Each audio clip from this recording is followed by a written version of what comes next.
C'est le premier de la saison en Liga, conférence d'avant-match de Hansi Flick, le Barça affronte Mallorca demain à l'extérieur. Attendez, bougez pas, je vous explique. Je suis très content de ce que j'ai vu à l'entraînement aujourd'hui, nous sommes prêts pour demain. Je me demande il va aligner qui comme titulaire. Concernant les inscriptions, je fais confiance au club et ce que je peux dire, il faudra attendre demain. Je ne suis pas satisfait des recrutements, mais nous sommes conscients de la situation actuelle du club. Je me concentre uniquement sur ce que j'ai entre les mains. Il doit sûrement être énervé du départ d'Inigo, je pense. Signer Garcia est un choix. Chesney est la personne idéale pour être le second gardien grâce à son expérience. Puis il rajoute que Garcia est fantastique. Je suis très content de Lamine, il n'est pas seulement bon avec le ballon, il presse aussi. On l'a vu contre Com. Il est sur la bonne voie, il peut encore progresser et je suis sûr qu'il fera de bonnes performances cette saison. Moi aussi je le sens les gars, il va faire une saison de fou et statistiquement, faudra être prêt. Il explique que Inigo Martinez a annoncé son départ au retour de la Corée, qu'il a été surpris mais qu'il comprend, et qu'il voulait pas qu'il parte mais qu'il lui souhaite quand même le meilleur. Quand on gagne 3 titres, ce n'est pas la fin, nous devons continuer à nous améliorer, nous devrons donner le meilleur de nous-mêmes. Ce ne sera pas facile de choisir le 11 de départ mais j'aime la compétition à tous les postes, je ferai une vidéo sur ça.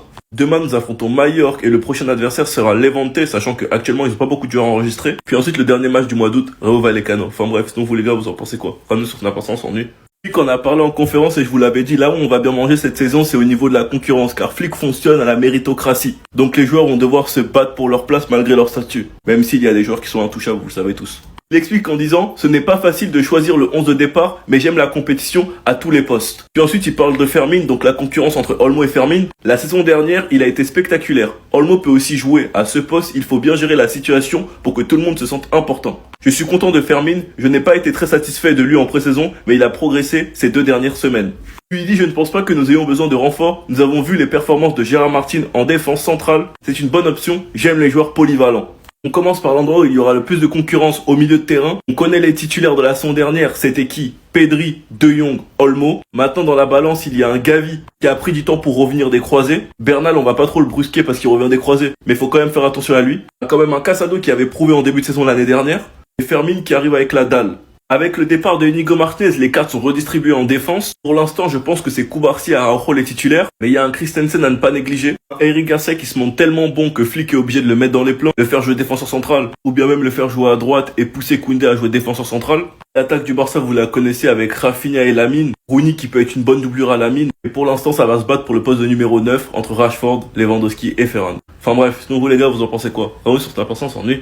Lewandowski est actuellement en train de se faire déchirer sur les réseaux concernant sa déclaration envers Madrid. Le Real Madrid ressent la pression pour trouver un joueur comme Lamine, mais je pense que c'est impossible. Robert Lewandowski conseille aux Madrilènes de suivre leur propre chemin. Après, faut faire attention à ActuFoot, tout ça. On sait tous très bien comment ils tournent les tweets. Même si je trouve ça osé de sa part, surtout en étant un joueur, et encore plus en étant un joueur du Barça, pour moi l'idée est bonne mais la forme pas du tout. Parce que vous l'acceptiez ou non, Yamal est un baromètre, vous le comparez à tout le monde. La manière dont Lamine Yamal est dans vos têtes les gars, vous avez même pas idée et je pense que vous en rendez pas compte. Après moi je parle que des supporters, dès que vous avez un petit jeune qui pète, vous le comparez directement à qui? À Lamine. Vous avez acheté un nouveau jeune, ça commence déjà à le comparer à Lamine. Arda Güler la saison 2023-2024, vous l'avez directement comparé à Lamine. Vous avez acheté un nouveau latéral, ouais la kryptonite de Lamine Yamal. Sans compter les joueurs comme Barcola, Doué, la nouvelle pépite de Liverpool, la nouvelle pépite d'Arsenal, que vous avez tous comparé à Lamine Yamal. Les gars, vous pouvez dire tout ce que vous avez envie, mais Lamine Yamal est une unité de mesure. Dès qu'un jeune joueur va faire un truc, ou bien même qu'un joueur à son poste qui est plus vieux va faire quelque chose, le premier nom qui va sortir de vos bouches, c'est celui de Lamine Yamal. Après les gars, je peux vous comprendre. Quand vous avez été débarrassé de Léo Messi, qui est enfin parti aux États-Unis, et que quelques années plus tard, il y a un gamin 2 fois plus babier qui arrive avec un appareil dentaire, je comprends la frustration. Sinon vous les gars, vous en pensez quoi? Ramenez sur ta personne, on s'ennuie.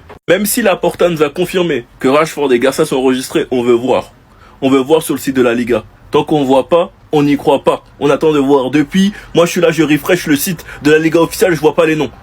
22h51, je vois pas les noms. Ça a été confirmé par Fabrizio Romano, la déclaration de Laporta, qui explique que Rashford et Garcia sont enregistrés pour demain. Avec les problèmes d'enregistrement, les gars, on a trop souffert, donc on attend de voir. Tant que c'est pas sur le site officiel de la Liga, on n'est pas serein. Concernant Garcia, j'ai pas d'inquiétude. C'est plus concernant Rashford que j'attends. Passage Jules Koundé, Sapolok Benoît, c'est officiel. 2030, les gars, franchement, vous savez pas à quel point ça fait plaisir. Demain, si t'es titulaire, on veut plus te voir bouder. On veut te voir avec un grand sourire. Faut arrêter tes bêtises là. Faut nous dire qu'est-ce que tu caches. Qu'est-ce qui se passe? En tout cas, concernant le fait que certaines équipes n'ont pas enregistré des joueurs, Tebas en a visiblement rien à foutre. Ce qui se passe ne me surprend pas du tout. C'est la même chose chaque année. J'ai déjà vu ce film. Le fait est que chaque club a sa propre stratégie. Nous verrons demain comment les clubs régleront leur situation. Certains l'ont peut-être déjà résolu. Je ne dirai donc rien. Après, il a pris en exemple la Bundesliga en expliquant que c'est à peu près les mêmes règles. Bref, il a donné des excuses de merde. Le championnat est en train de se ridiculiser devant toute la terre entière et lui, il en a rien à faire. Enfin bref, c'est du Tebas. Chapeau. Sinon vous les gars, vous en pensez quoi? Ramenez sur Snap, on s'ennuie.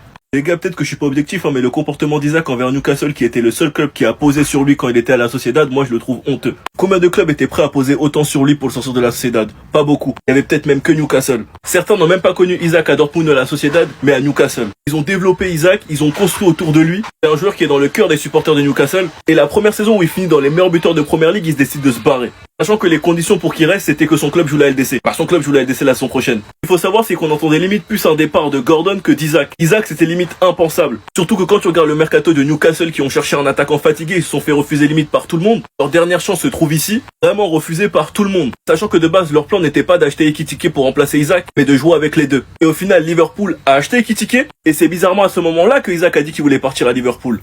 Jusqu'à même aux dernières nouvelles, ne vouloir plus jouer aucun match pour Newcastle et vouloir uniquement le Liverpool. Moi je trouve que pour un club qui lui a donné autant d'amour, qui lui a fait autant confiance, je trouve que c'est honteux.